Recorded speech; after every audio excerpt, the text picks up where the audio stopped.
Me out of. Greetings and salutations, everybody. Welcome in today for the 80th episode of the Podwans podcast. I'm your host, Char J, joined by my co-hosts, Luke Gotta stay on your toes. Gotta and be Hereth staying on your toes. Productions. And I just Hereth. love how you just did that mid-sentence. You're like, boom! I was like, yeah, Surprise! lights are on. Luke and Hereth. Hey, how's it going? Today we're going to be talking about Season 2, Episode 14 of Star Wars Rebels, aka Legends of the Lasat. We're going to be diving into more of Zeb's history and his species, and a little bit more Ancient Callus. So, Luke, Hereth, we ready to go? I got Elsa verification, yeah! What in the fuck? We will unpack that later. The Jedi Knights are all but destroyed, and yet your task is not complete, Inquisitor. The Emperor has foreseen a new threat rising against him. The Podwans Podcast. We are back. All What right. in the wait, hold on. Are we just gonna glaze over what Hereth just said? Because that made zero fucking I said sense. Elzar vindication. He was just yelling something, so we'll just roll with it. But we do have one guest today, and I'm of all the guests, I'm glad that he is the one that's on today to talk about Zeb Aurelios. Let's bring in our good friend, our good old DM of our Clone Wars game that's going to be coming soon, and one of our close friends, St. Pat of Starfleet or St. Pat's Separatist Rebel. No. Who gives a shit? We don't care about the separatist part. It changes. We do. We actually do care. No, we don't. What's going on, Pat? I mean, I wasn't going to do this out of respect for Zeb, but Oh, jeez. Oh, yeah. That's his DM. That's his DM hat. Yeah. This is pretty cool. Is it like a First- Separatist officer hat? First, Yeah, I yeah. made it myself. The first episode should be out probably. I don't want to give myself a timetable. Probably sometime before Celebration, I would say. Mhm. We'll just see what the So expect that in the near future. Yep, near future. We have a Clone Wars one shot that is in the works. So To be determined. Yeah, not not one shot at this point. It's like it's four shot. It's a campaign, but Yeah. Pat, where can the good people follow you? You guys can follow me at TikTok at @StPat_Separatist Rebel, and then you can follow me on Twitter at @StPat_of the Stars. All right. Hereth, go ahead and splurge about your whole little Elzar man thing. Do you want to get into that? Oh yeah, and mainly it's just in an interview on the Last of Us podcast, Gabriel Luna talked about how if he could play any Star Wars character, who would he play? He said Ezra Bridger at first, but he's like, well, obviously he's been casted. He said, I want to be another Star Wars character, and they said, who? He said someone from the High Republic. But he said, I'm not going to say. And then they like pressured him into more into it, and he's like, fine, I want to play Elzar Man. And then the podcast clip ended. So he wants to play live action Elzar. I think it could be a good option.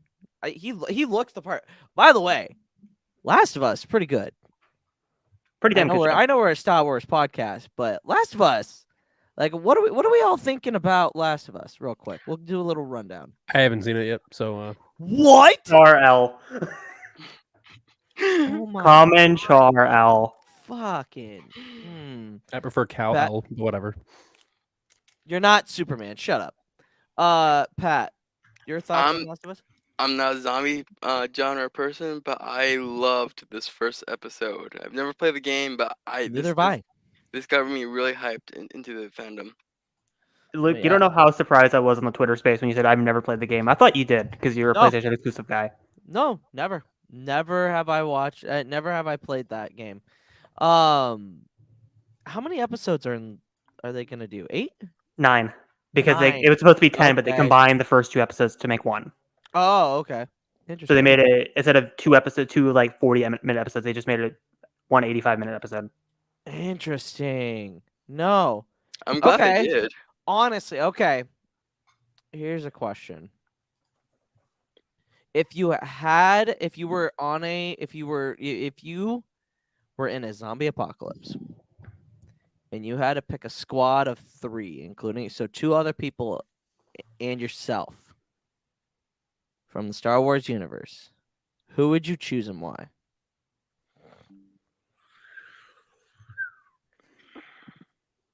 Also, we were having. There's not really a whole lot of like Star Wars zombie shit, really. Oh, there Except for Legends with the Death Oh. Troopers. And the Geonosis zombies in Oh, the yeah, second battle of that's right. Geonosis. Never mind, I forgot about that. But that's about it. Like, there's no other like real big zombie genre in Star Wars, which I think could be done well if the story is right. By the way, I mean, we already kind of seen it in Clone Wars, but okay. no, but I mean, like, if they ended up doing like a Death Trooper or something like that. All right, like a full on, Zombies like a and- full on apocalypse. No, yeah, like a full on, like a planet is like, let's say, like the Blue Shadow virus, but like make it like an airborne virus that turns people into zombies. I think that'd be kind of cool. I'm but- thinking. I gotta think about this one definitely. I mean, if you're not picking at least one Jedi, I think that's foolish. Oh no, I'm picking a Jedi. I'm just trying to pick like with zombie apocalypse, you got to have like certain people for certain roles. Yeah, that's true. I mean, if you watch The Walking Dead, Okay. the leader, there's always the guy that shoots things. There's the bonehead. Pat, you got Well, him? you gotta got like, him. you gotta I get got like him. strategists in there as well. You gotta get people like a good strategy. You gotta get multiple things going on this. You can't just Uh-huh. pick. Okay. That's why it's hard to pick just three because I got like specific roles for specific people. Okay, so how many do you want? 5? I'll go 5. Okay, 5. Oh, I have 2. Okay. Well, No, yeah. now let's say as a medic. She's kind of slow though. You need somebody to be fast, Pat. But she has medical and scientific experience. I feel like that would, in the long run, that would help. Thing, and then I think her slowness is counteracted by the next person's brutality. I want Maul or Vader, because if I'm going to if we're going apocalypses, I'm going to want full survival tactics. And someone who can just give us as much time and as much power as possible.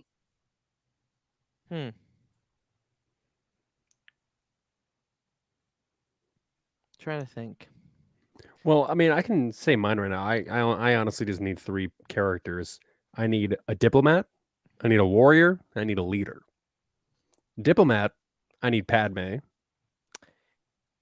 Warrior, Why a diplomat? Like, what is that gonna do in a zombie because like if we go and like meet with other people, we need someone that You need someone that can Good. negotiate, Ah, like I didn't think about that. like Negan or the governor in The Walking Dead. If someone comes on your property and like tries to take over, you need someone to kind of combat them. instead of being hostile, we want to welcome ourselves with open arms, and if need be, You kill we them. can present ourselves as friendly people.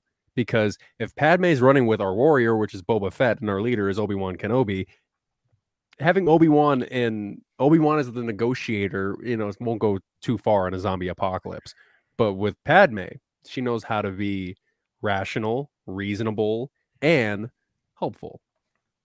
That's fair. I'll give you that. I already got my crew. Okay, go.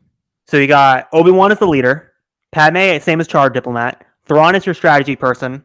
Then you got Cobb Vanth as you can also be that potential leader, but also can be a fighter. And then Definitely be I could see someone in the zombie apocalypse. And then obviously Rex as well. That would be my 5. You're making it through the apocalypse with those 5. Oh man. Now that you got me thinking of diplomat. I'd say Satine for the diplomatic. Oh, how did I not think of that person? Fuck you, Damn it. bitch. Oh, Wrecker. That is a good one. God damn it. When she said Saw, I was like, why did I not think of Saw? Saw would be like your Morgan, clear type person. Yeah. God But damn it. but That isn't was good. Saw slow? Are you saying Depends on the zombie slow? apocalypse. I'm defending Are you- Pat here. I'm defending Pat here. But isn't Saw slow? That's fair. Because you say you said it wasn't a good idea to pick Nala Se because she's slow. But Saw, but Saw's got bionic legs. Saw's Okay. efficient. Yeah. Thank you, Yeah. Alanis. Thank Yeah. you. Yeah. Saw's fucking everybody up. Saw Yeah, is that's like totally true. Saw is not your Rick leader. Saw is your Joel leader.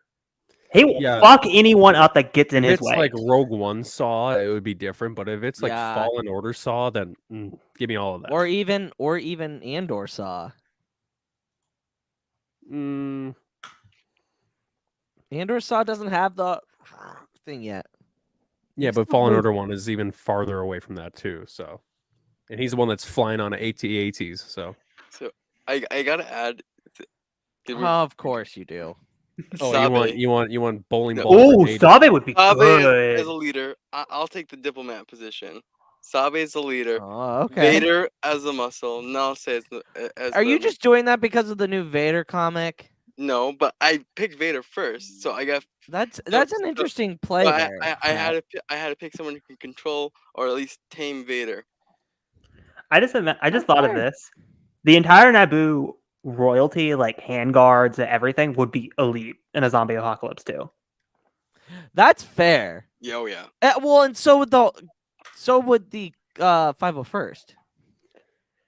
Oh yeah, those both are surviving. Yeah. Yeah, look, the thing with Satine though is that she's a pacifist, so I would be very curious on how she would like but then I'd get her, protect, and like, then her but then community. I would also have Obi-Wan who would reason with her, like, you have to kill these people, Or Like, argue they're with not her. people. They're not. They're mean, not I feel people like- anymore. I feel like your party would be more bickering than doing anything. It's like season 2 Walking Dead. You got Satine as your Herschel, and then you got Shane as your Obi-Wan. Except that would be very interesting because they're in love with each other. Kenny said yeah. Rex is the leader, Five's an Echo, or the fighters, Tech is technical, and then Hunter is the survivor skills. Ah, interesting little. So you have Bad no Batch. problem going outside the walls of your own bunker and being completely fine with those 5. No, yeah, absolutely. Which, by the way, Bad Batch reaction to episode 3. Go check it out on the channel now. Yes. Or, So reaction episode to 4, sorry. episode 4 4, faster. Yeah, 4 faster. Yeah. But Pat, we're gonna get into the episode. Alrighty. Explain in 2 sentences or less this episode. Okay.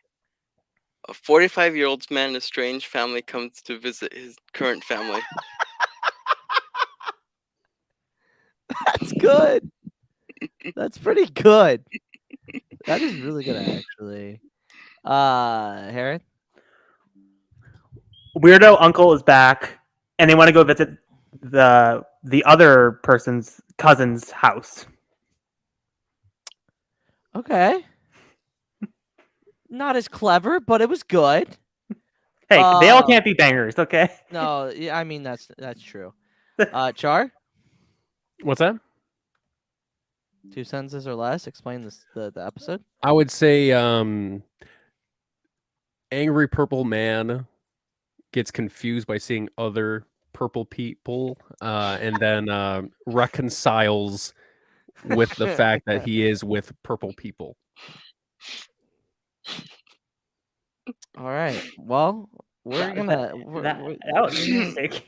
Yeah. I'm sorry, when you said purple people, I was thinking Thanos. I was thinking this, like, he thought they were like pink elephants, Star Wars versions of pink elephants. You know I what said I think of purple when, people. you know what I think of when I think of pink elephants? I think of the Winnie the Pooh episode where it's all like he's having like hallucinate. It's like he's on LSD. And woozles, Yes. confoozles. Yeah, I'm like, ooh, that is not a cool trip for Winnie Yeah, the Pooh the motto of this episode is essentially Zeb is the chosen one. of his people, apparently. Yeah. And then Ven says, "Purples Purples unite." Oh, by the way, actually, before we get into the episode, Pat, I know you're a big Power Rangers fan, and I've been seeing Huge. stuff on Twitter. What exactly is happening? Okay, so this year is the 30th anniversary since Power Rangers aired in 1993. The first one, Mighty Morphin, the original Mighty Morphin, all the way back in the 90s. And so Power Rangers usually do like a special episode during their current season. But for this year, they're doing they're partnered with Netflix to do a huge single separate filming special, and it's bringing back David Yost as Billy, the original Blue Angel. Oh, The actor who played Zach, the original Black Ranger. and they also bringing back Aisha, who replaced Tai Young as the Yellow Ranger, and Adam, who replaced Zach as the Black Ranger, and they're bringing back Kat, who replaced Kimberly as the Pink Ranger. Along with they've introducing a new character who is Trini's daughter, since the original actress Thai Young died in a car accident back in 2001. And so this is like a huge special, and it's looking amazing. And then of course there's a whole new um series 30 coming out that's completely American made, and that's for the first time because Sentai is ending or ended already, so they don't have the footage to draw from it from Japan anymore. So, question. See, Might be a dumb question. go ahead. Are the Power Rangers like originally from Japan? Okay, so Power Rangers is based off of Japanese show called Super Sentai, which means Super Task Force. They're basically, and that's based off of the Japanese version of Spider-Man, which is based off the American version, Yep, I always bring that up. People don't realize that Power Rangers came from the Japanese Spider-Man show. which is why they have helmets, Yep. because Spider-Man had a mask. That's okay. All right. So then are they doing like the whole ensemble, like every single team of the Power Rangers? So that they did that back in Mega Force, because the Sentai Force did that. But as far as we know, the special is just the original team, except for the actress who played Kimberly and the original Pink Ranger, and the actor who played Jason Scott, the original Red Ranger, Interesting. because JDF died this last year. So the original the Green Ranger. Oh yeah, I remember seeing that. And so he though in the set footage there is a Green Ranger, so maybe he filmed some stuff before it happened, or I don't know what's going on, or they're flashbacks. I don't know. So are you like, do you keep up with it though? Oh yeah, I've watched all the way up to the 29th series, and I collect the collector lightning figures. Oh, okay. So I mean, here's Alpha. Interesting. And of Well- course, like any true nerd, I've created my own Power Rangers team, which I have a project in the work that may bring the Ranger team to life in some form. That's awesome. Can't wait to see that. Yeah, I know you love Power Rangers, and I was seeing it all over Twitter. Oh, This yeah. last Pat and JJ were having a major crossover on yeah, Twitter. I know. I didn't know JJ was into it. I didn't either. It was like they like made my I was like studying for my test, and so I was like really low, and then all of a sudden JJ says like she loves Power Rangers, and I'm like it was great. No, well, I'm glad that's happening for you, man. But back to the realm of Star Wars. We're gonna get into the story of Legends of Lasat.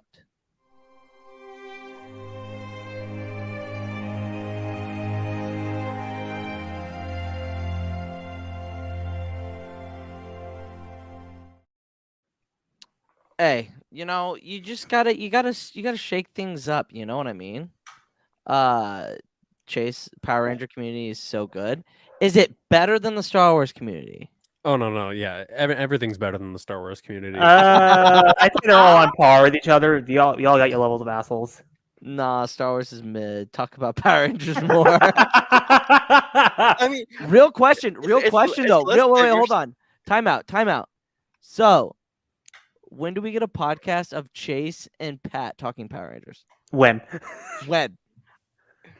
Hey, if he wants to, I can message him later about the project I'm working on. You should. Oh yeah. Yep. No, I know what your project is. I know what it forgot is, now I Matt. know what it is. Yeah, you should. Actually, you should. That's actually a really good idea. And those in Padawan's Discord, I created a fandom chat for Power Rangers in the fandom chat section. Yeah, go check out. If you're not in the Discord, go join that. It's a whole bunch of fun. It's not just Star Wars. It's Lord of the Rings, Game of Thrones, A Song of Ice and Fire, some anime.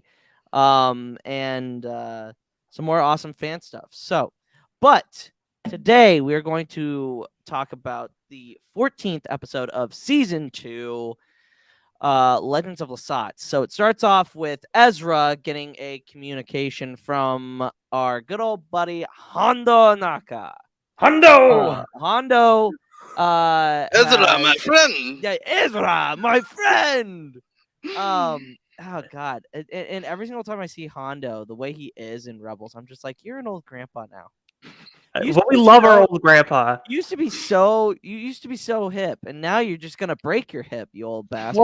Well, if he's old during Rebels, how old is he during the sequel trilogy? That's the real question. Apparently, wherever midlife crisis he's going, he found that by the time he gets to about 2 years old. Exactly. Yeah. Hondo did nothing wrong. Question though, I'm pretty sure this is what gets him thrown in jail that they end up saving him in season 3 from, right? Oh, I'm sure. Which you get like Edgelord Ezra in season 3. Yeah, We'll get I'm to that not when we get to it. Yeah, I'm not looking forward to Edgelord Ezra. But I am looking forward to the next couple of weeks of episodes. You lied to me. I'm so proud.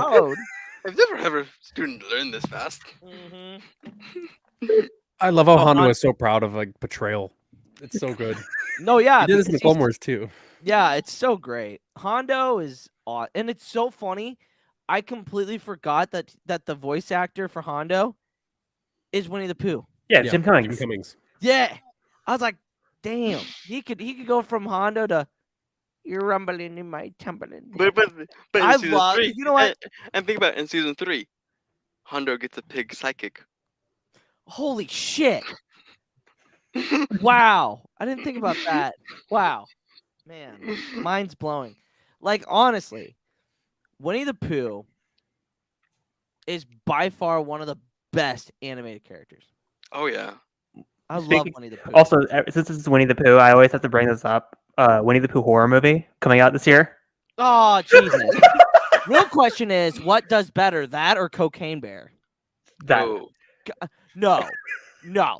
Cocaine Bear is gonna like destroy the box. you know what I'm excited to see in that movie? Eeyore. I don't know why. Eeyore has me. Eeyore's hyped. already depressed. I'm Eeyore's Oh, I'm gonna kill you now. Eeyore's new scream. Wait, what, Pat? What'd you say? The new scream that's coming out, Eeyore. Given. Oh, Jesus. Eeyore has Pat. ghost face. No, can you just imagine Eeyore trying to kill somebody? Oh, right, stop moving. Well, I'm sure the box office for that movie in China would do really well. fast. Oh, jeez. Well, there goes all of our China viewers. Out the window. Podwans has now been banned in China. Great. Awesome. How are we supposed to make money now, Char? Huh? Anyway. Wait.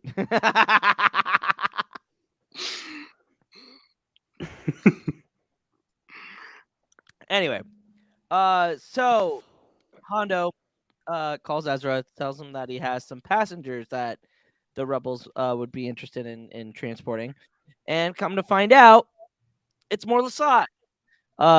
We were led to believe that all the Lasat were killed when Agent Callus and the Empire rolled into Lasan. And the Rebels crew ends up saving them. They have this moment where Jesus. I mean, that's true for two of us. Excuse me. Wow. My goodness, we are West having... Coast, West Coast. Yeah. I'm gonna be an So- East Coaster, so that doesn't sit well. What you just said, but anyway, man, that got me off track. This has been Good. really Let's get fun. Luke off track more. Derail the train.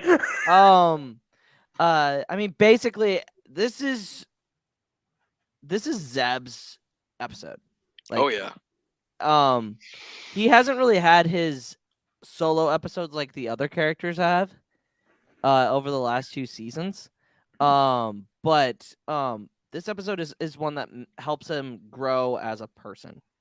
I do only have one question, so this is probably going to be a shorter episode, just so everybody in the chat knows. I mean, we can chill for a little bit after and hang out. answer I some questions, mean, stuff like we that. got some Power Rangers talk and Winnie the Pooh talk, so we got some like interesting Hey, discussions man. you never think would come. I tell you what, it's gonna be wild. It's almost like the They Fly Now episode we did. Plug.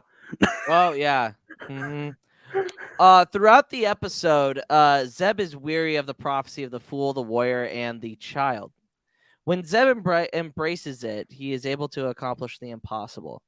Do you think this event strengthens his resolve in the cause for of the rebellion? Totally. I think Zeb was in the bottom of even with the Rebels crew, he was in the bottom of the barrel, like emotionally and inwardly, and I think the whole thing with his the prophecy is it's not just like, hey, my people survived. Is that it's reconnecting him with his culture, like.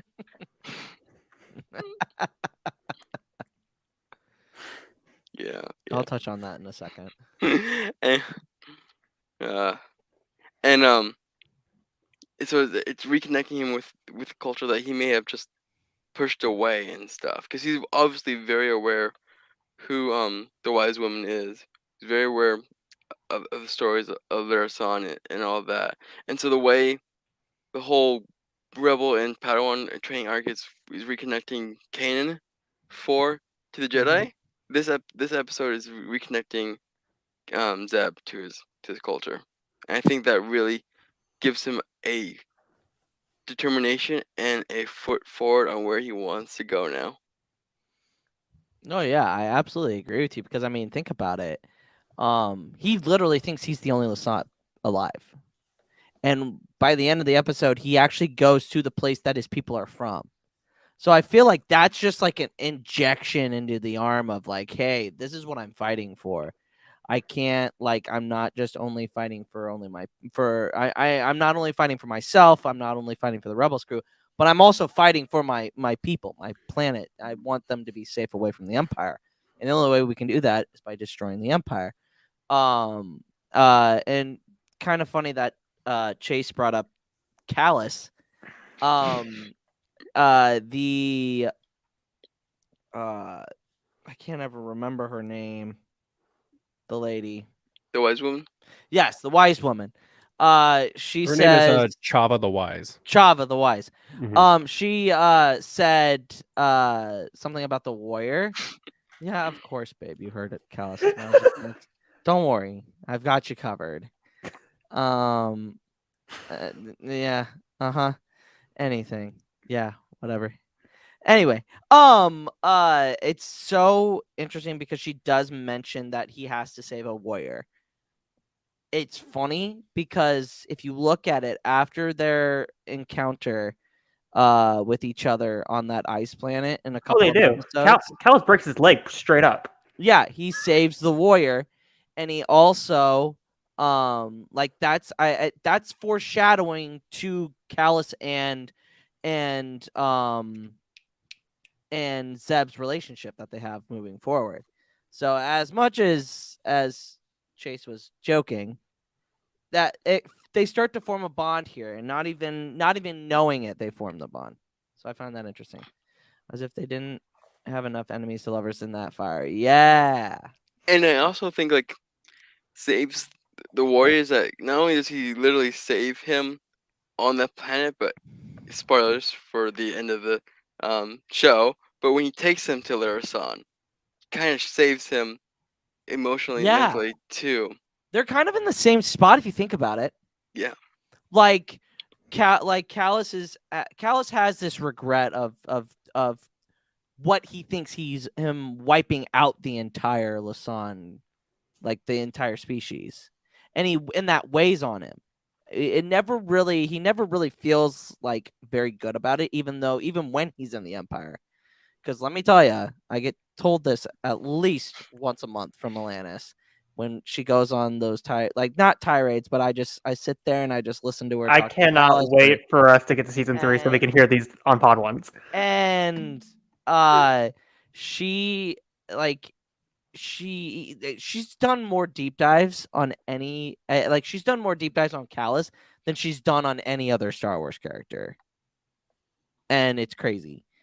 But like he really, that's like one thing, even though he was so hell-bent when he was with the Empire, now he's just like he's kind of, we're getting to that point where he's kind of in like the persuasion mode.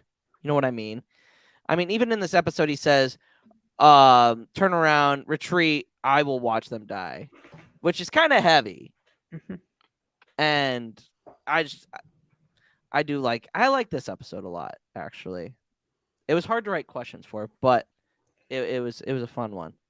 Hereth, Char? Well, I think it didn't really fuel his fire to fight the Empire. I think he always wanted to take revenge against the Empire.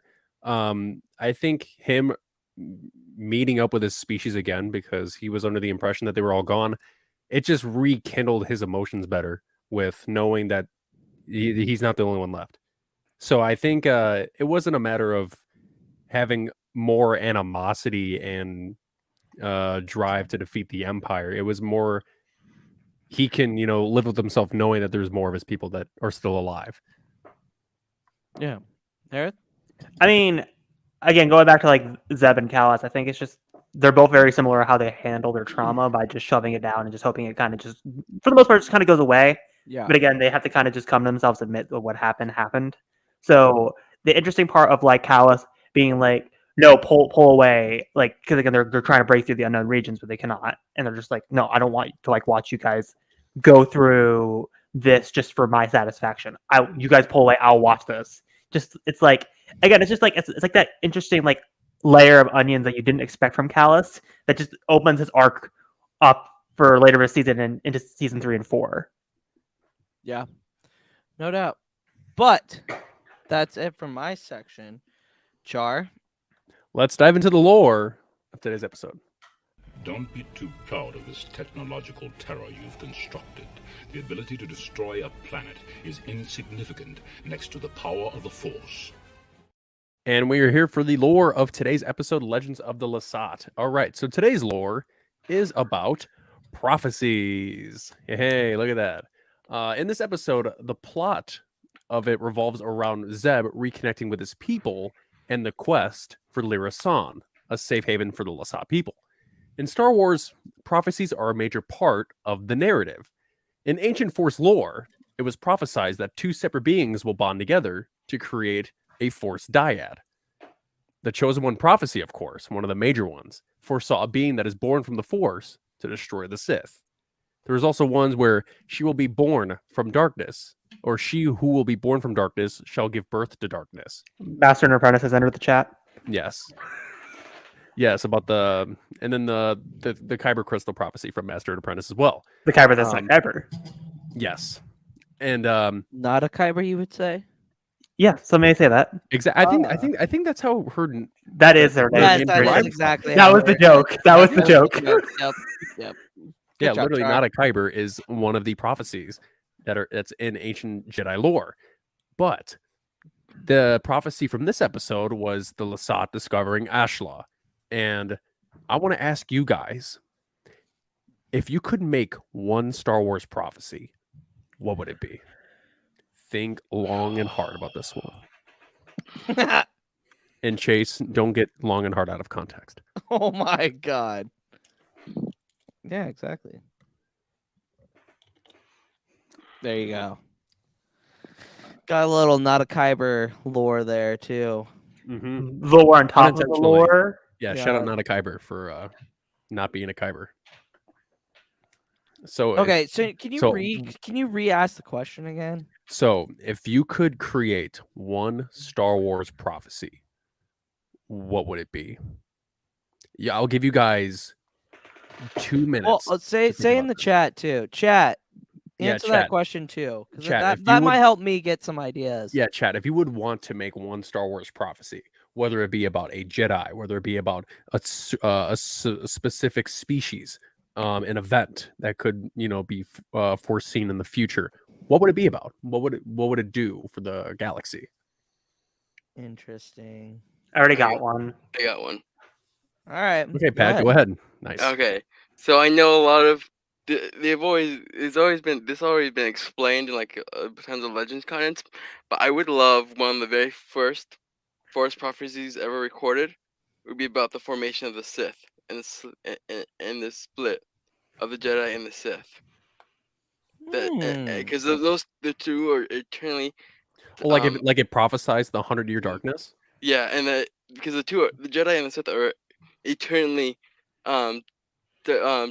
opposites, and so I would love one of the very first recorded prophecies. That actually would be cool because I mean, back then, like the Jedi and Sith were like close. They didn't really have any hate toward each other. But since the 100-year darkness, when a rogue Jedi came out and was like, "Hey, we have to, drive from the dark side and use it to our advantage. That's how you become a true Force user."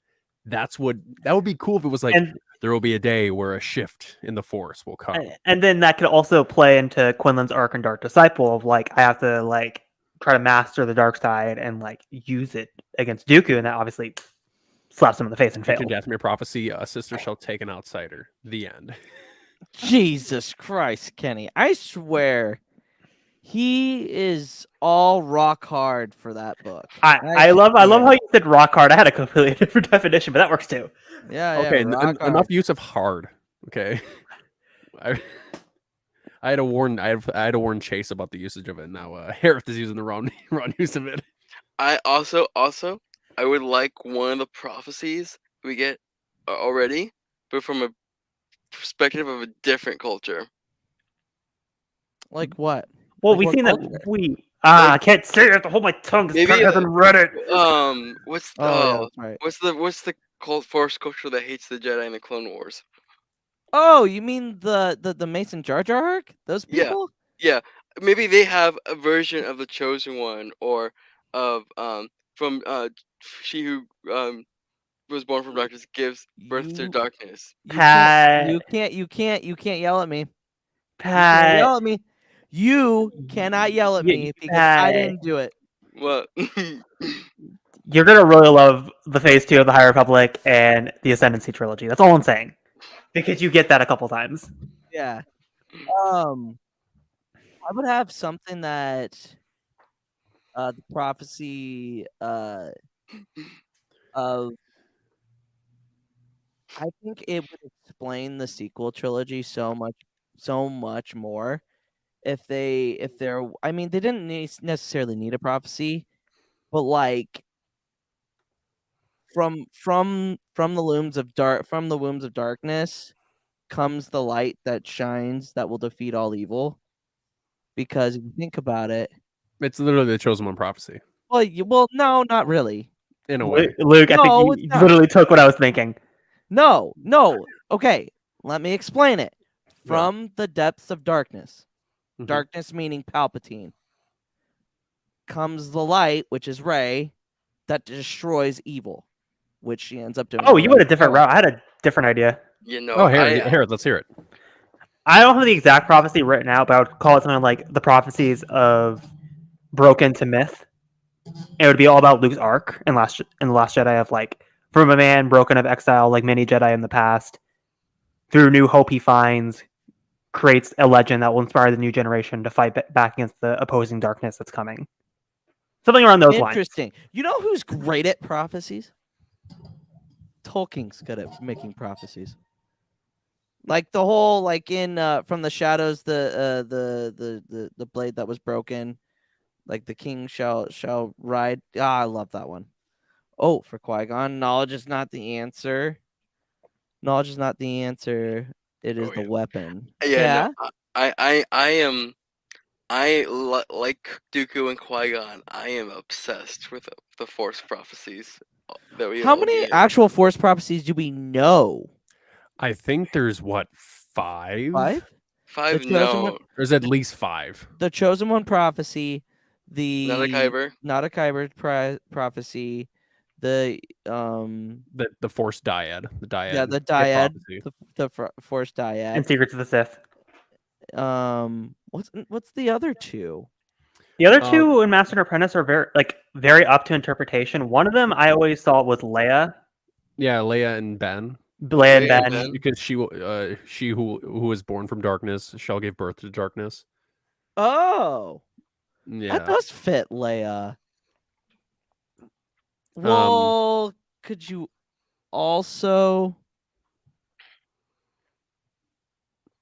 could that also be interpreted as Shmi? That's what I love about the Master and Apprentice prophecies. You could like spend hours thinking about different Think- ways well, they could think fit about different that. characters. Because we don't Mhm. know much about her, like her.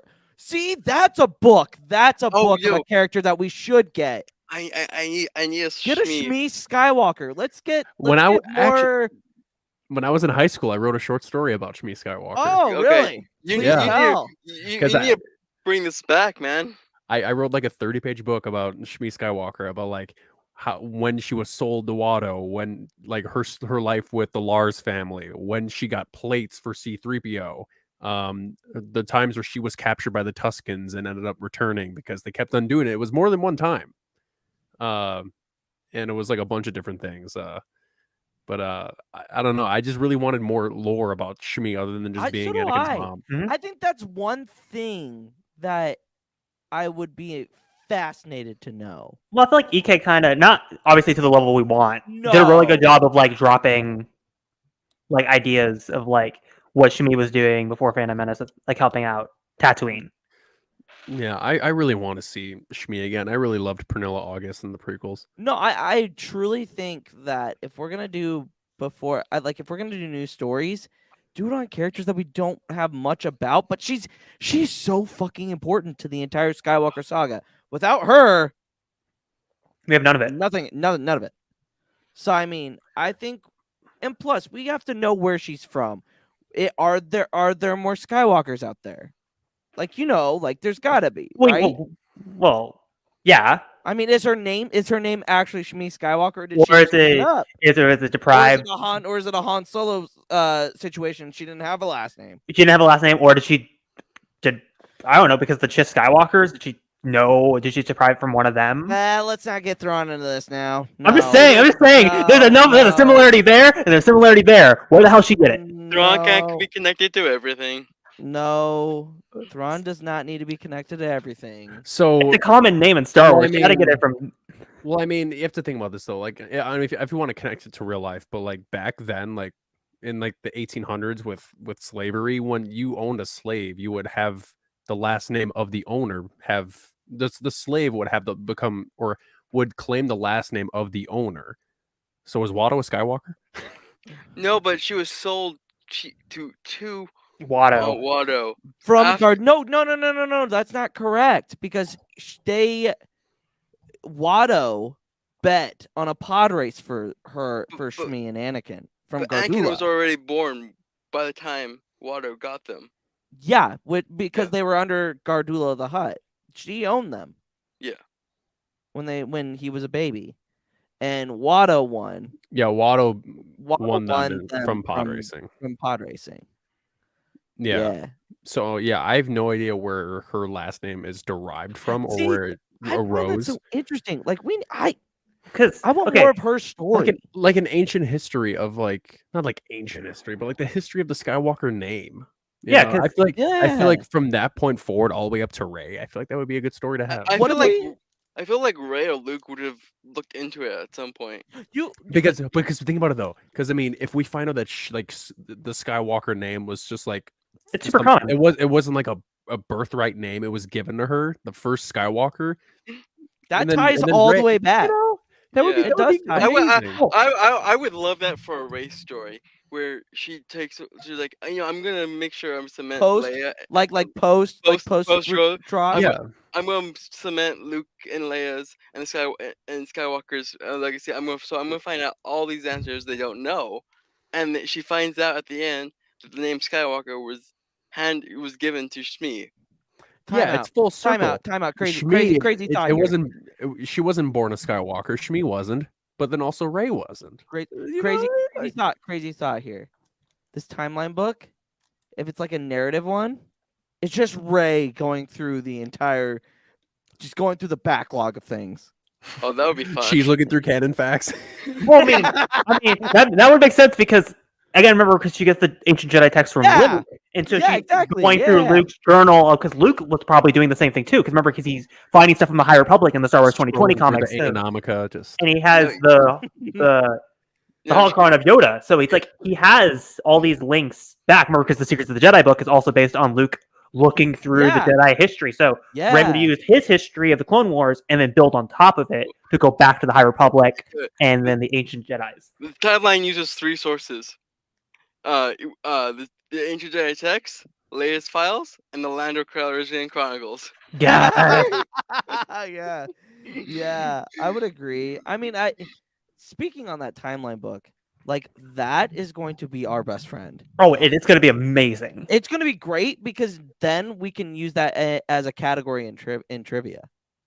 yeah, true. Oh yeah. We also can end arguments because we had a lot of discussions on Pod I Ones mean, being like, also- where does the X event happen in Yeah, Y exactly. timeline? Thank you. From a Thank book, you, but at the same timeline. time, yeah, you know. It comes out the 6th. It'll come out the day before Celebration, so we'll all In the get our hands UK, on it. it comes out early in the UK and then comes out a little bit later in the month for the US and Canada. I mean, some of us will get our hands on it before everybody else. Yeah, but not to get sidetracked. Back onto the prophecy thing. Yeah. So, do you guys have anything else to add to your prophecies, or do you want to list another one that could potentially? No, I like mine. I think mine would Okay. be interesting because then you don't have that because like everybody thinks about the chosen one prophecy, and they want to put it on Rey, which Mhm. I don't know how I don't know how I feel because I think- feel like the prophecy was already fulfilled when Anakin did it. Well, I forget what episode of the podcast you said it on, but you said something around the lines which I agree with. Is like every trilogy technically has a quote unquote chosen one. Yeah, it does. It does. I just feel like the sequel trilogy could have used I mean, they didn't really have a chosen one in the original trilogy. So Yeah, but that was the prequels thing. The prequels Yeah. thing was the prophecy. The That's originals and the fair. sequels didn't need that. They had their Yeah. own separate courses on as to how they were going to orchestrate their main character. Yeah, that's fair. So, They wanted yeah, Anakin to be like the holy one. They wanted Luke to be the New Hope, or like it's like the chosen one and the New Hope are kind of like synonymous in some respects, except it's not like a Yeah. prophecy to be a New Hope. Oh yeah. But Rey is the next generation that restores hope back to the galaxy. mhm. You can call her the quote unquote last hope. Ooh. ooh, I like that. Until we find out or what the- happens or- in 10, 11, and 12. Yeah.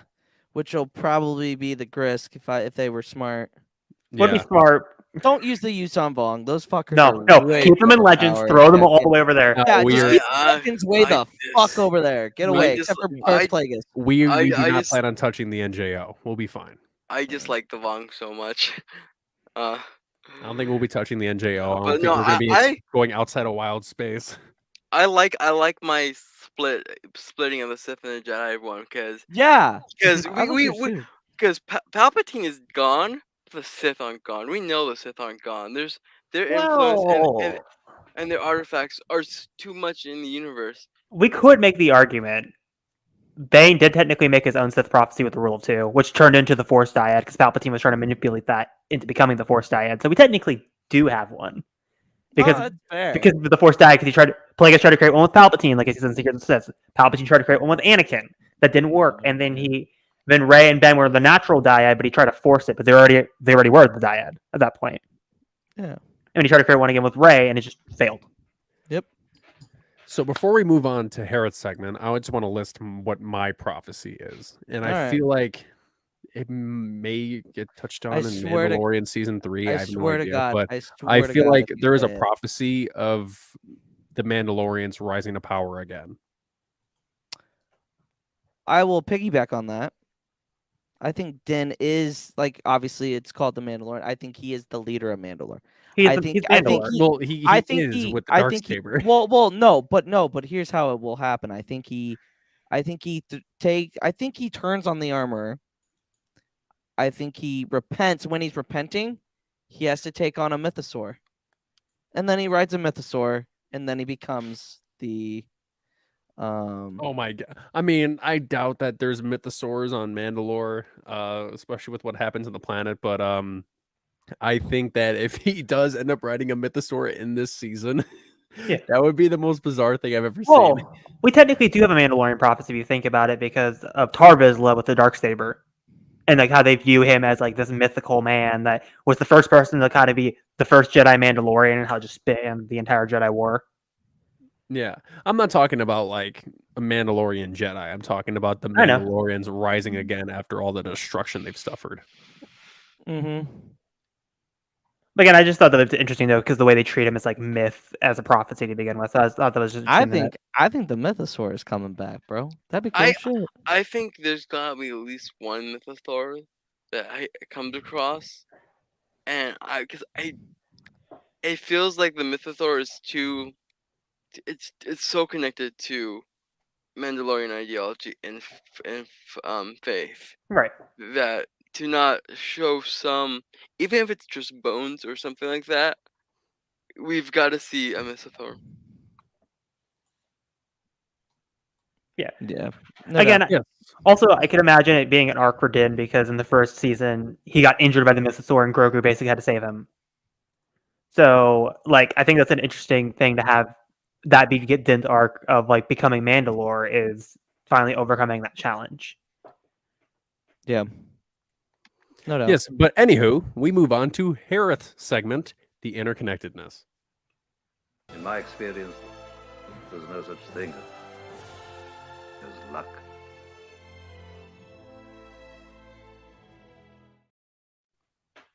Speaking of prophecies and Force lore, let's talk about the Force and how the Lasats view it. So in this episode, we got a little glimpse into the Lasat culture. How do you think this depiction is different than the other versions of the Force we've seen in Star Wars media? I.e., how the Ascendancy views the Force as the Skywalkers, how the people in the Mason Jar Jar arc view it. We've seen it in the Phase 2 of the High Republic with the Path of the Open Hand and how they reject the Force and any use of it. Again, there's countless examples. Just like I'm doing my inner char of like going through all of them. And now this one in the Legends of the Lasat. It's interesting because it's very much obviously the Force itself and the prophecy of the Force is like looked at completely like different from other ideologies and other religions and stuff like that. It's very much like our own religion based, like what we have in our world, right? Like there's different beliefs in how in one god or many gods and stuff like that. And I find it so interesting that we have that concept with the Force, because And not everybody looks at it the same. right, and then you have the amazing book, which is the Legends and Myth of Luke Skywalker, which also dives more into that, like different cultures, different beliefs of the Force. Like some, like obviously, I think there was one about like them seeing, like I forget what it's like. Something it's not obviously we've seen the Force as water analogy before, but it was like it dives more into that, and it was like they call it like the wave and like that kind of stuff. One of my favorite things about the Lasat is that they call it the Force, the spirit of the galaxy. So it's not just an energy field, but they gives it like a sentientness, which the Force always seems to have like a sentient. Oh, I'm not saying the word correctly, but you guys know what I mean. Oh yeah, sentient Yeah. being. Yeah. Yeah. And so I find it, especially with the way it directs people throughout the galaxy, and then so the Lasat like recognizing that within their religion, I think is a really great view. Right. Also, thank you, Chaka, for the save. It's the tide, not the wave. I don't know why I thought wave, but here we are. Yeah, and I mean, with what Pat's saying about the sentient being, like, I mean, the Kyber crystal is essentially a living being, and like it's able to communicate with you, it's able to connect with you, and it's able to like bond with you. It's Yeah, and it's even people that are not open to the Force can bond with the crystal, because we see it later on in season 3 of Rebels with the Darksaber, with Sabine. yeah, And yeah, then and I mean, like the way that different religions view the Force, it's interesting because I mean, if you think about the Mandalorians, they have a history about a Mandalorian Jedi, but the Mandalorians now have a very misconstrued idea of the Force. They always see the Jedi as the beings of negativity because of the history of those two factions, and different species. I'm trying to think of like a certain group of people that had a very heavy religious belief surrounding a force related thing. Phase 2 of literally the High Republic Path of Deceit's right there. Yeah, path About of the open hand. hand. Yeah. Because of the way they view the force, they always thought the Jedi were abusing the force and using it to their will. Well, it wasn't just Jedi; it was just Force users in general. So Jedi, Sith. And And I then- mean, yeah, What's and that? also the Guardians of the Wills, like Yeah. And then obviously you have Jeddah right now in Phase 2, which is the center of all different religions of the Force. I Mhm. love Battle how of Jeddah. I love how they expanded Jeddah not to just be a Jedi city, but just a Force city. And Yeah. it's like, Yeah, it's just like a pilgrimage for most Force users because it is like the center of the known galaxy for the Force. It seems like it's just like the gathering of just being able to come and talk about the Force and how differing views of the Force can all coexist because they can, just Yeah. like Oh, yeah. in the real world. A lot of these things can coexist if you let them. But yeah. Any Sounds like other a Nice, yeah. time for That's some. actually that was a really good question, Hereth. Yeah, time for some facts. It is time for some facts. Let's roll it. 3 interesting facts about a certain Rebels arc that you didn't know about until now. Part 18, Legends of the Lasat Edition. Fact 1, the origin of Ashla. Chava refers to her belief in the Ashla. In George Lucas's early story treatments for the original Star Wars, the dark and light aspects of the Force were given proper names, the Bogan and the Ashla. In fact, Ahsoka's early name during the development of the Clone Wars was Ashla. Fact 2, a connection to an earlier episode. The trading outpost in this episode is Nixus Hub 218, located on the same world as the hub seen in the episode Brothers of the Broken Horn. Fact 3, the Empire's sinister acts. In the script, Gron would clarify why the Lasat are hunted by the Empire. Quote unquote, we are living evidence of their crime on Lasan. To hide the legacy of their evil, they would wipe our kind from the galaxy forever. And there you have it. Those are the 3 interesting facts about the legends of the Lasat. Damn. That's tough. fantastic facts, Charm. That is tough. Thank you. Thank you. Magnificent. Now let's get on to the ranking of this episode. Yeah. Pull it up. The ranking. Pull that bitch up. So, All yeah, right. for those of you who are new, bad is ensign, okay is lieutenant, good is captain, great is admiral, and chef's kiss is grand admiral. Pat, since you are a guest, what do you rank this episode? I flip flop between Admiral and Grand Admiral, depending on just how the episode's hitting me and what I've watched. But I've just after rewatching it, I'm gonna have to put it at Grand Admiral just because story wise, but also visually, this episode just really delivers, especially with that final jump to Larasan, and the way that the music and the story and everything just culminates there. I mean, as per usual, Kiner's a win. No, Kiner's always a win. I mean, Kevin Kiner's work is It's just a major made, W. it made Star Wars animation way better. Way better.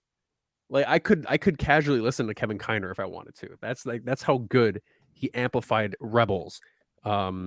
Resistance. Wait, no, did he do Resistance? I don't think he did Resistance. I don't think he did. Rebels, Clone Wars, Bad Batch. Every single one of those shows, he made it way better. And if you watch the recent episode of the Bad Batch, that's one of the main examples as to how much of an impact Kevin Kiner has on animated Star Wars. Also petition to have him do Ahsoka. I mean, he's done live action with Peacemaker. Come on. So what did everybody say? Sorry. Pat So, said Grand Pat Admiral. said Grand Admiral. Admiral. And I you say said Admiral. I'm gonna go Admiral. And then you see in the chat, Kenny said Captain. And then Joe said Admiral. Subject I'll to say change. Admiral. I'll say Admiral. Admiral because I think this is a good episode for Zeb. The character development of Zeb Aurelius is by far one of my favorite things. Yeah, I mean, I would also give it an Admiral too, because I've said this multiple times throughout our rewatch of this this show. Every single episode has a spotlight on a specific character of the Ghost Crew, Yeah. and obviously by the title and how the episode goes, it's Zeb. Last week's was Sabine Sabine. with With a little tangling bit of- with with Kanan. the Mandalore. the Mandalorian culture with Fen Rao, Yeah. and yeah, I mean, this is one of the reasons why I love Rebels so much, is that it gives every single character a purpose. And I'm Yeah. happy Even that Chopper has a big role in the group. I'm also happy that now Bad Batch is also starting to take that quality with season 2 of like each Yeah, it episode is. focuses on a member, because when ensembles do that, I think that's when they succeed the most in shows. Because like while I love Clone Wars, and the 4 episode arc structure, I wish we would get more individual type episodes like these where it just focuses on one person. Because like Yeah. this the type of series, type of favorite storytelling. That And was that's what clutter makes it words right so there. good too, because each character, they don't have the same exact story structure as when they come on for their Oh, their yeah. specific episode. They Yeah. they each go through different trials and tribulations. Like Ezra with his parents, and Sabine with her family, or like her entire like her brother and her mother. You have Zeb with his species and getting over the fact that his whole entire race was exterminated from the Empire. Kanan You with have Order you have 66 and Kanan how with Order 66, and then you have Hera with Ryloth, Ryloth, and her brother. yeah. They each have their own problems. They're different, but they each handle it in a different way. Which, I mean, the last week's episode, Protector of Concord Dawn. I mean, Kanan and Sabine, they found common ground. They found a way to like handle the same situation. Yeah. But they each have their own different personalities, but they're together, and that's what I love about Rebels. No, yeah. I couldn't agree more. So we're the official. Admiral, Grand Admiral. So I'd say it's Admiral. Admiral, and I'd also say it's an admiral. yeah, and also Ven said Admiral as well. So we'll go with Admiral. Yeah, we'll go with admiral. Before we get out of here, couple of announcements. If you are looking to go to Star Wars Celebration this Let year, us know. well, not only let us know, we have a opportunity through our good friend DePaul from Conspiracy Cantina. He is doing a giveaway for a couple 4-day passes to Star Wars Celebration. This does not include flight and board, but it does cover the cost of the event. You get into the event for 4 days. Yeah. So if you live in London or you have the finances to go, you just don't have tickets, go to the link in his bio, follow him on TikTok, go subscribe to Conspiracy Cantina, fill out your information, and be put in for the lottery. Also, That's I my wanted to first add this as well for speaking of Celebration. Someone said this in the server recently because someone actually reached out to Celebration themselves and emailed them to ask about this. Light is coming back officially. They just haven't put it on the website yet or on their Twitter page, but they did tell them just stay tuned to the website. We'll update it eventually. So if you missed the first run, because that first run was crazy. Those tickets went out in like an hour. It was a lot quicker than Anaheim. Yeah, a lot quicker than Anaheim. If you missed that opportunity, watch the site, watch their Twitter. They'll probably tweet like, "Hey, go through Light," because there's like I already know people that are not going to be able to go that are giving away their tickets. So you're gonna have an official means to get your passes. So don't overlook that. Also, don't overlook the price. It looks expensive, but Anaheim was just almost as expensive in a lot of cases. Actually, I got 3 announcements. So that officially Blue Obi-Wan is happening at Celebration. So that's happening. Yeah, so check out Luke's cosplay. That'll be I'm assuming you're going to showcase it before you go to Celebration. When I get it, it should ship in 4 to 5 weeks. I should have it in so 4 to 5 weeks. So March time, look for a Luke cosplay out there. Yeah, it's gonna be awesome. An Obi-Wan cosplay from Luke. If only if I was going, I could do my Qui-Gon. Oh, we could have been Poncho Brothers. I know. Damn it. No, but it looks really, really good. I really, I don't need the boots because the boots that I wore last time were like almost goddamn perfect. But yeah, that's one of the announcements. And then tomorrow night, 7:30 Eastern Standard Time, us three, Master Allen, Star Wars Chris, lore. Star Wars lawyer, JJ, Tia, and Josh Mason Windu and whoever wants to join. We're going to be filling through people. We are going to be talking about a discussion about whether Order 66 is overdone or not. Because it all started from a Twitter conversation over on Twitter, and I feel like this could be a good opportunity to have a conversation about Order 66 and if it's being overused or not and all this and that. So join us on here tomorrow night, 7:30 EST. We will also be streaming on Chris's Twitch. So you can find us there. So tomorrow night, 7:30 is Order 66 overused. It's going to be an amazing conversation. You guys won't want to miss it. So our audio folks, that will be a bonus episode for when it comes out. So go check us out there.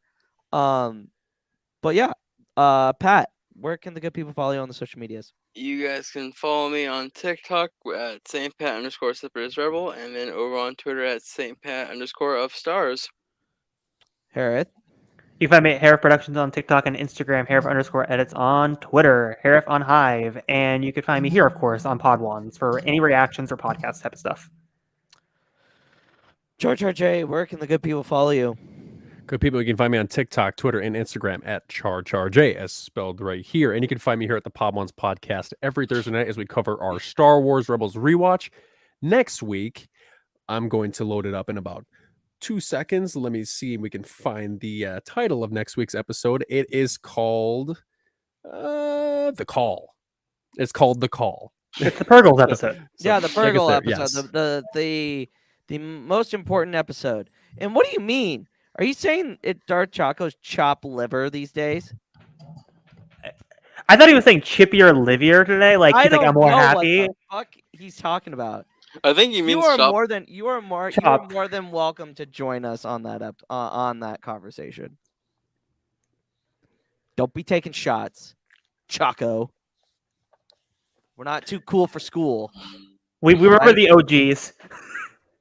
But We love you, Brandon. No. Okay, so here's the thing. Here's the thing. This conversation is not going to be hate-filled. I cannot stress this enough. This is just us talking about the situation, and if it does get to a point where it gets heated, It's just take a break. And this is the main thing for this conversation is to sit down and start talking about things as we have to look at it. Yes, we're talking about it without the Twitter fingers. We are talking face to face and talking about how we feel about certain situations. Also, well, I'll make this clear. It's anyone. It's clear to have their opinions on it, and like I'm open to any type of criticism in general in Star Wars. We just have to be professional about it and give it in a way that doesn't come off as very fanboyish and very like hateful. We have to just walk that line. I feel like. No. Tomorrow's debate will have a very limited amount of vitriol. We're not there to have an angry debate. We're there to be. It's not a debate. It's a discussion. That's kind of a debate. No, it's not a debate. It's a friendly and rational debate. It's a discussion. A debate says that there's a winner. This is There just is no winner. Fine. It's a discussion. seminar. So No, it's a seminar. discussion, you idiot. Just No, we get in a circle like in high school style, sit around with our notes and be like, "Here's my opinion. Now you go." I think you need. I assure all of you that plan on going tomorrow, there will be no vitriol. There's not going to be any hate about this. We're just going to be stating our opinions, what our thoughts are, and what our stance is about the usage of Order 66 within these past shows. Because we've seen it in the Book of Boba Fett, we saw it in Mando season 2. Well, we're also we going to saw it, and we're going to be seeing it in Mando season 3. Yeah, and we've been seeing it a lot in Clone Wars, Bad Batch, Kenobi. Yeah, you could go on and on. It's gonna be. I feel like this conversation is going to be more of, is it time for us to move away from Order 66, or it could be the conversation is, are they just using Order 66 as a way of an emotional device, or is it case by case for certain characters and what exactly are, and if it's good or not? But also, you can make a case for certain fans. Again, it's it's all about being like having this platform because again, and it's like having an open conversation, because I feel like a lot of us, I feel like, and this is gonna no, I'm gonna say it. I feel like a lot of the fan base is chronically online. I feel like Yeah. most of the fan Yeah. base is chronically online. That's We not need to crazy to look say. at we need to look at Star Wars outside of realism. Let's take the realistic aspects out of it and look at it from a story point. We're talking about a fictional galaxy that does not exist in the real life. Okay? And I feel like we need to get back to more of like enjoying the things that we are seeing on screen and not taking it too seriously. And that's Yeah, what because I that's the will goal at the end that's of the what I day. will leave You're it. not supposed to be taking it seriously. You're supposed to just having a No. good time sitting and enjoying the characters that are being presented in front of you, the world building, Yeah. the story, the all of the events that take place. You're not supposed to take it as like a serious thing, but the way that the story is told, you can take it serious. And it's fun, but in a very what's the word I'm looking for? Char, I think Lax kind of way. she's basically saying what you are trying to say. If you like the Empire, cool. If you align with them, you're wrong. You're in Yeah. the wrong. Yeah, because there's the thing, like, with realism, it's not about like, because if you align with a certain group, that doesn't make you a fan of them, Because like, Like you could be, I love like Darth if you say Vader the and Anakin Empire is right, Skywalker. then yeah, Am I you're a a bit fascist? off. it's like the whole I mean, you're we've from the talked about this a Midwest. lot during House of the Dragons. Okay, do you align like whatever party you align with or whatever characters you align with, or in Game of Thrones even too? It's like, okay, I like this fucked up person, but I don't like this fucked up person. Am I a fucked up person for liking this person? No. You can agree with you can like a characters and just disagree with them as a person. Which one of the topics, and I won't be surprised if we talk about tomorrow, is the reason why people like Anakin Skywalker. I'm sure that'll be me brought and Master up a Allen will lot. have me and Master Allen have a conversation about Anakin Skywalker at least Or once people a about day. people being sympathetic for Darth Vader. I'm sure that we'll be talking about that too. Go ahead, Pat. Sorry. I don't Go know. ahead. It's just a fun little fact that I just remembered. Did you know Power Rangers takes place in Star Wars Galaxy? In Power Also, Rangers. That was and from left Oh. field. Here comes St. Pat, separatist rebel boy. It just popped in my head right now. I was like, what? In the fourth series, they mentioned Dagobah. Do they Dagobah. really? Dagobah system. Yeah. Power Rangers in is space. in the It's canon. Oh fuck! That's awesome. We got it all down to full circle. Full circle. They say we're looking at the wrong things the whole time. Star Wars ring theory. Rangers of the Republic. New Republic. No, just take out new.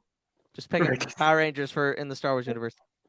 Power Rangers of the Basically, Republic. well, okay, Pat, hold on here.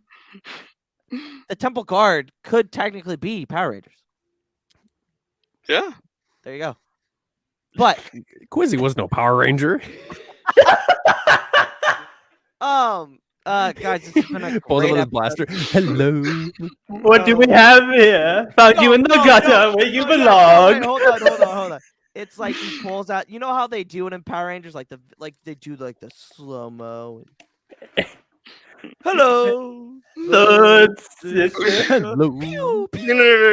And instead of just walking up with a cape, he takes off the helmet. Hello. I mean, by that logic, Kylo Ren's a Power Ranger. I mean, it does make sense though, I because don't know about that in the original Power Rangers, there's a guy with a hologram. I mean, It's the head of a hologram. I mean, holograms are not specific for Star Wars. I mean, technically he's trapped in a time warp, so he's a disembodied head. Okay, we're gonna unpack that offline. We'll figure this out yeah. later on. There's too much Power Rangers going on in this Star Wars podcast.